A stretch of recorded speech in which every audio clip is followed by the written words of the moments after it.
Good afternoon. President Foley, sisters, trustees, recipients of honorary degrees, I'd like to start my remarks with one simple thank you.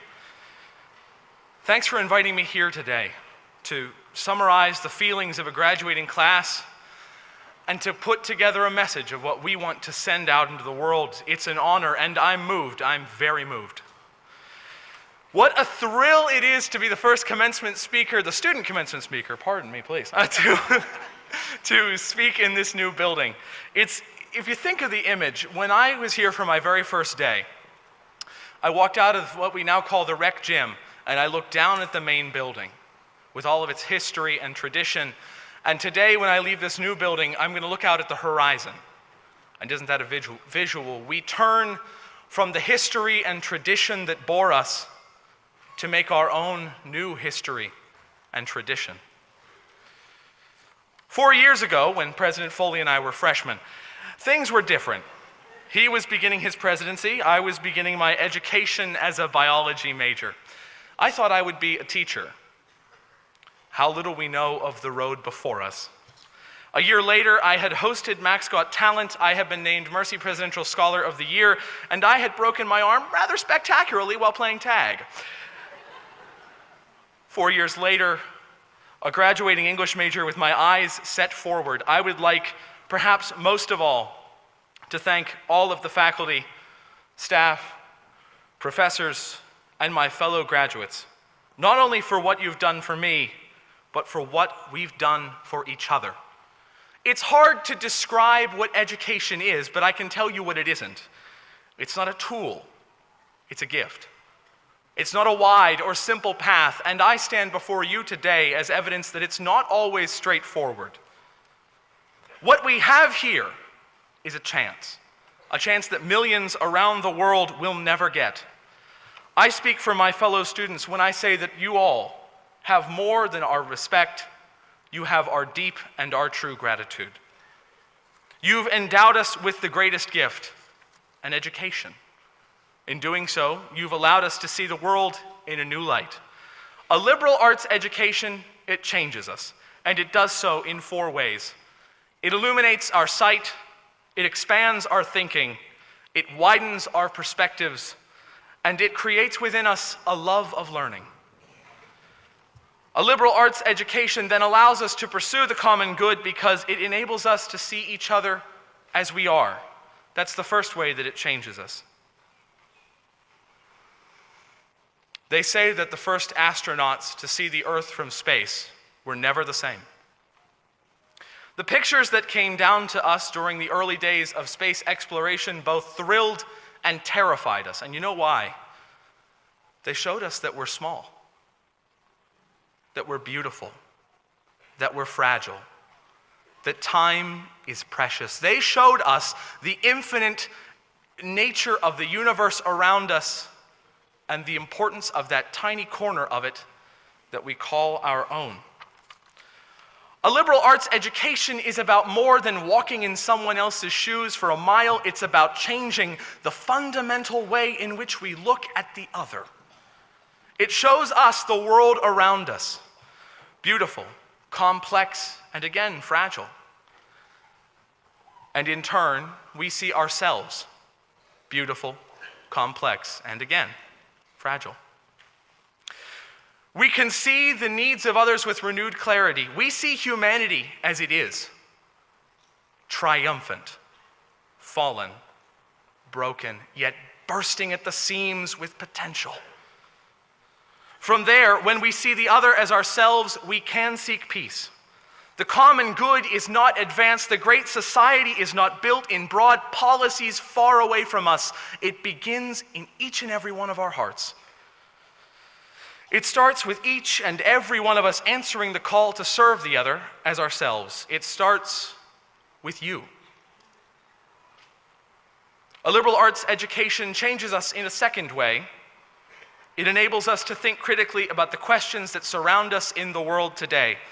Questions of social justice and economic fairness. The Eskimos have a saying, the best place to store your surplus food is in someone else's stomach.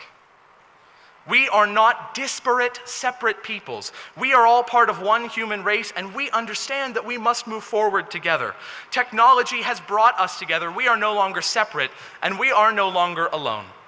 In a world of information glut, it's more important than ever to think critically about the messages and mores that surround us every day.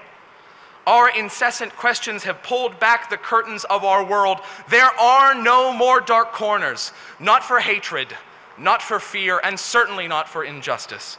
Let's be part of the generation that implements sensible healthcare solutions for the poor and the needy. Let's use our critical thought not just for ourselves, but for an engine of progress. Let's all be part of the generation that changes the world. Let's be part of a generation that falls in love with books, the arts, and the humanities. There are no more sidelines to sit on. My fellow graduates, we are many shades of one race.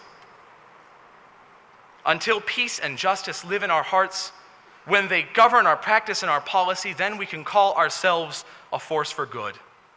Let's take it upon ourselves to solve issues of poverty and inequality. We have it within us.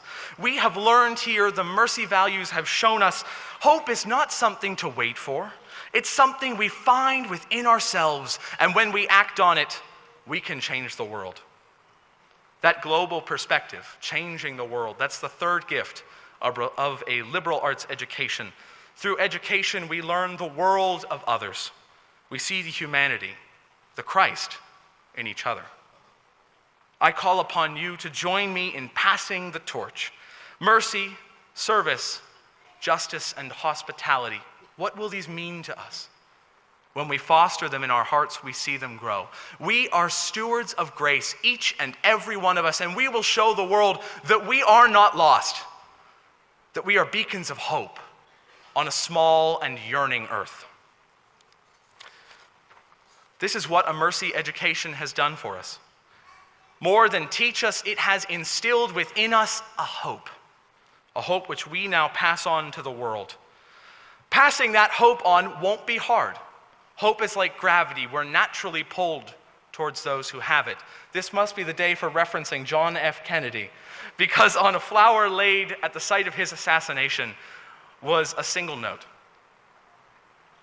Here passed a man with hope that we chose to follow for one brief, shining moment. Let's be a new generation of Americans. Let's not let that hope slip by. Let's carry the beacon of enlightenment to every corner of the globe. We can breathe life into the weary, feed the hungry, visit the imprisoned, clothe the homeless. We do this not because we're required. We do this because we've been shown that mercy. It's our turn now. We'll take the education that we've gotten here to others.